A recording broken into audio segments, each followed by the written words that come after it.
I'm Miss Mary at the Knox Library, and today, Minnie, hi Miss Mary, hi everybody, and I are going to tell you about some of the books that you could check out at the library. We also have some DVDs, we have some music that you could check out if you'd like, and we have our Take and Create bags. Have any of you decorated your Christmas tree yet? I haven't decorated my tree at my house, but I think that's what Minnie's going to do today, aren't you, Minnie? I am! Let's see what she has. Oh, look at this. She has some special ornaments to put on her tree.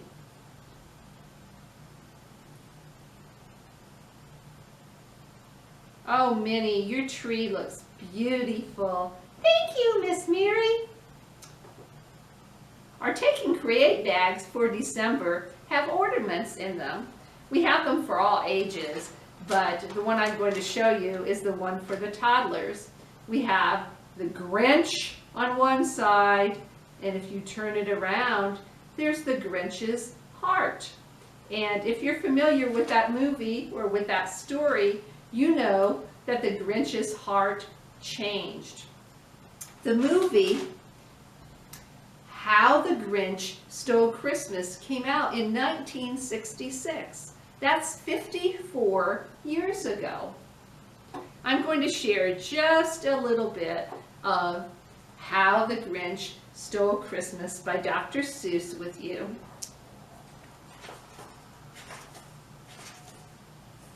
There he is, peeking behind the Christmas tree. Every Who down in Whoville liked Christmas a lot. But the Grinch, who lived just north of Whoville, did not. The Grinch hated Christmas, the whole Christmas season. Now please don't ask why. No one quite knows the reason. It could be his head wasn't screwed on just right. It could be, perhaps, that his shoes were too tight. But I think that the most likely reason of all may have been that his heart was 2 sizes too small. And if you go through this story, you'll find all the awful things that he does to the people of Whoville. But then, at the end of the story, he changes. And on the last page it says, he himself, the Grinch, carved the roast beast. We also have a variety of religious Christmas books at the library you can check out. This book is an older book.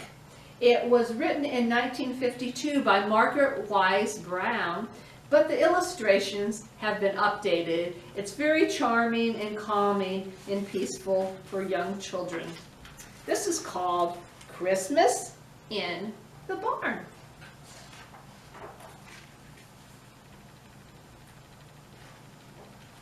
In a big, warm barn in an ancient field. The oxen lowed, the donkey squealed, the horses stomped, the cattle sighed, and quietly the daylight died in the sunset of the west. And a star rose brighter than all stars in the sky. Can you see that star up there? And 2 people who had lost their way walked into the barn at the end of the day. And over here it also says the field mice scampered in the hay. So I'm not going to read any more, but this will give you an idea of what this story is like in case you're interested in checking this out. Over here we have some Christmas music, and there's a silly Christmas song called I Want a Hippopotamus for Christmas. Now we have that song that has been put into book form by John Rocks. This little girl wants a hippopotamus. That's all she wants. She doesn't want Tinker Toys. She doesn't want anything else. And I'm just going to show you the super illustration about the little girl and her family. It's Christmas morning.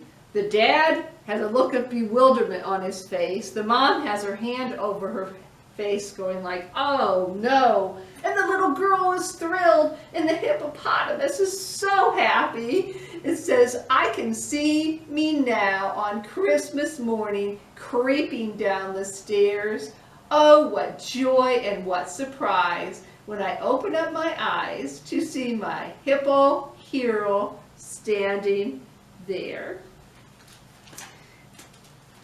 We'll go to a different holiday now. We'll talk about the holiday of Hanukkah.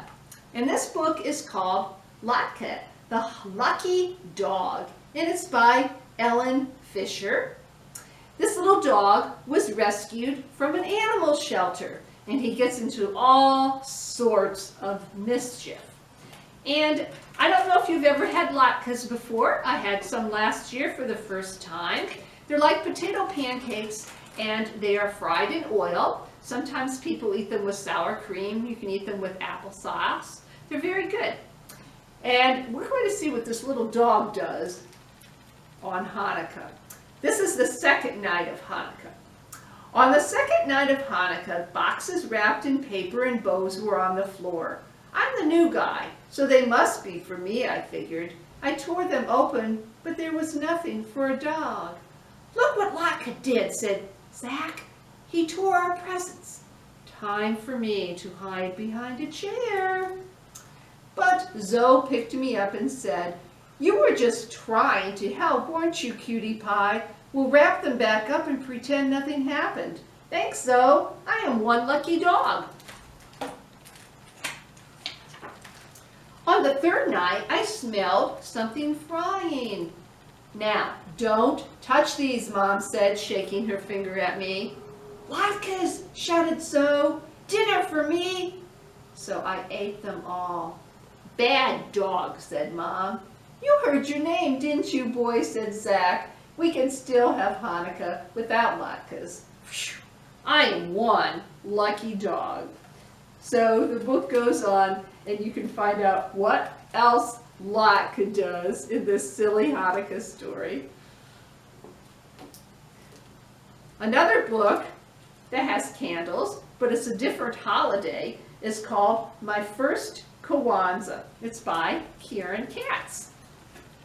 And Kwanzaa is a holiday that celebrates family and friends and community. Hooray! Hooray! It's time to get ready for Kwanzaa. First we get the kinira. It's made of shiny wood. I put in 7 candles, 3 red, 1 black, 3 green. We light a candle every night to celebrate a special idea.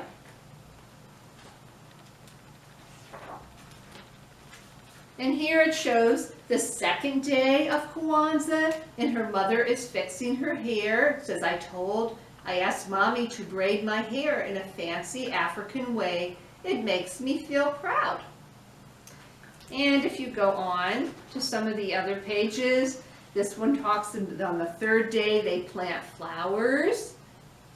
And if you check this book out, you can find out what they do on the other days of Kwanzaa to celebrate.